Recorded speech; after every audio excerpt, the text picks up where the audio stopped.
Welcome to New Possibilities. I speak truth to power without fear. So a couple of days ago, I came across this article right here entitled Shannon Sharpe to Fox Sports. Clay Travis, I don't F with you. Don't make me lose my job. And basically, this article is about a Twitter exchange between Shannon Sharpe and this guy, Clay Travis. And basically, Clay Travis cited some statistics to try to discredit the arguments that Shannon Sharpe and others have been making about police brutality. So he sent these tweets to Shannon Sharpe and to Skip Bayless. And in response to several tweets, basically, this guy Shannon Sharpe says, I don't mess with you like that. I don't know you. You don't know me. I don't mess with you like that. Don't make me lose my job. Enjoy your day. Basically saying, don't make me go off and say something crazy and lose my job. Because basically, this guy was kind of trolling him, trying to get his reaction and stuff like that to various tweets. And I feel what Shannon Sharpe is saying, like he's not wasting his time with this troll. But I want to take some time to respond to some of these things that this guy, Clay Travis, brought up. First of all, he brought up these statistics, pointing out how 20 of 28 unarmed people shot and killed by the police in 2017 are white or Hispanic, basically making it seem like most of the people that are being killed by these police, most of the unarmed people being killed by the police are not black people. So it's not a problem with police brutality. That's his core argument. And, that argument can be easily debunked. I think it was 2015. The same Washington Post report for 2015 pointed out how African American men only make up 6% of the U.S. population, but they account for 40% of the unarmed people killed by the police. Those were the statistics in 2015, if I'm not mistaken. And that just makes it clear how African American men are disproportionately targeted by the police. And these statistics that are being cited for 2017, we have to take into account, first of all, the year is not out, so we don't know what the final numbers will be. And even going by these numbers right here, you have to look at percentages. White people make up 76.9% of the U.S. population. And here they account for 44% of the unarmed victims shot by the police.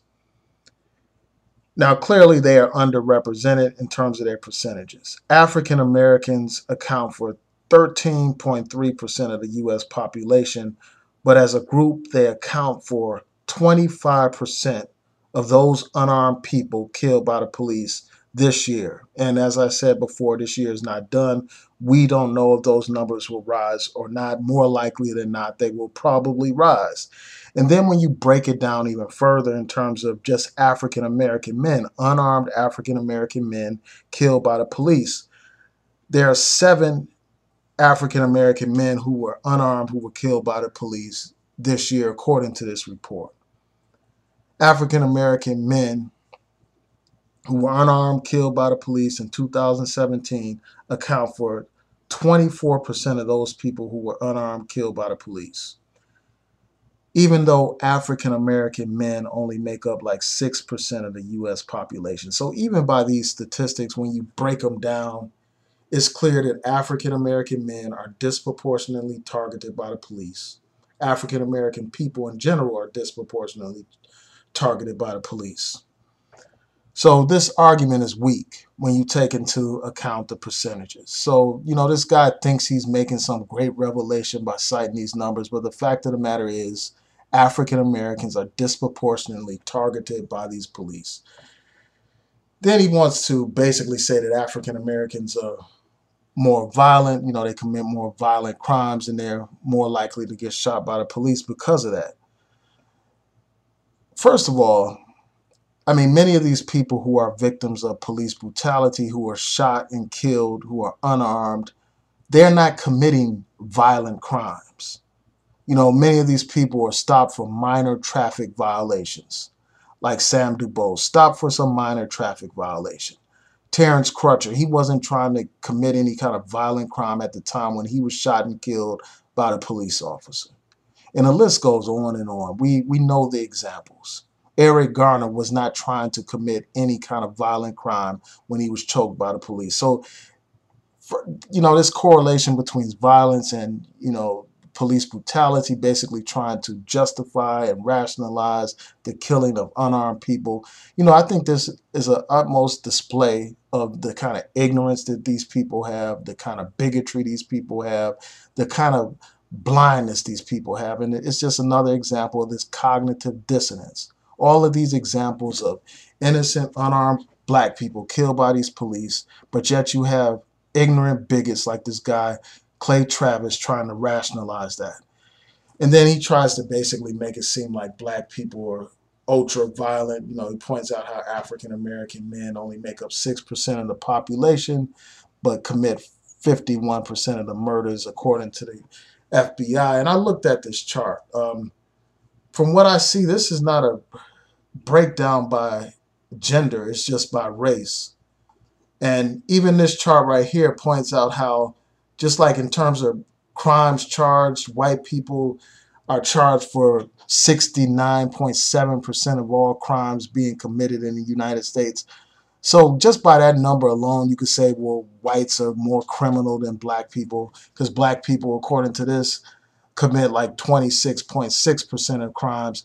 And then even when you go into this murder rate, it's unclear that this is gender. It can include all African Americans. So again, the statistic is not as outrageous as he's trying to present it. So that's one thing, because I don't see anything here saying that this is broken down by gender. And, somebody correct me if I'm mistaken, but that's what I see. I'm looking at a chart that says African Americans, black or African Americans. It has white here. And it doesn't break it down by gender. I don't see gender in this chart where it has this 51%. And then also, when you look at what creates crime, what creates violence in communities, that takes more into consideration. I mean, when you look at poverty, when you look at the lack of opportunity, when you look at the drug trade, and you look at the influx of drugs and guns into impoverished communities with limited opportunities, poor educational facilities, the natural consequence is going to be violence. That's going to be the consequence. A more affluent community is going to be less likely to engage in violent activity. A more affluent community is going to be less likely to have to resort to criminal activity for survival. So these statistics don't reveal the whole story. And, I just think that this is another example of somebody distorting things, using numbers to paint this narrative that somehow black people are more violent, that somehow black people are criminal by nature. And they're using this criminalization and demonization of black people to justify the brutality that these police are committing against our people. And we just got to call it out for what it is. It's nothing but bigotry. It's nothing but racism. And I really think that Shannon Sharpe took the right approach by not entertaining this trolling, by speaking out, by basically saying, F you, I'm not responding to you. I'm not going to give you my energy and all that kind of stuff. But I had a little time on my hands, so I just felt the need to break down this stuff, man, because it's a distortion of the reality. The fact of the matter is these people are looking for any kind of excuse to justify these unjustified modern day lynchings of black people at the hands of the police, the very people who are supposed to maintain law and order. So tell me what y'all think. I will include a link in the description box so that you can read this article from the root for yourself. So please rate, comment, and subscribe. Peace.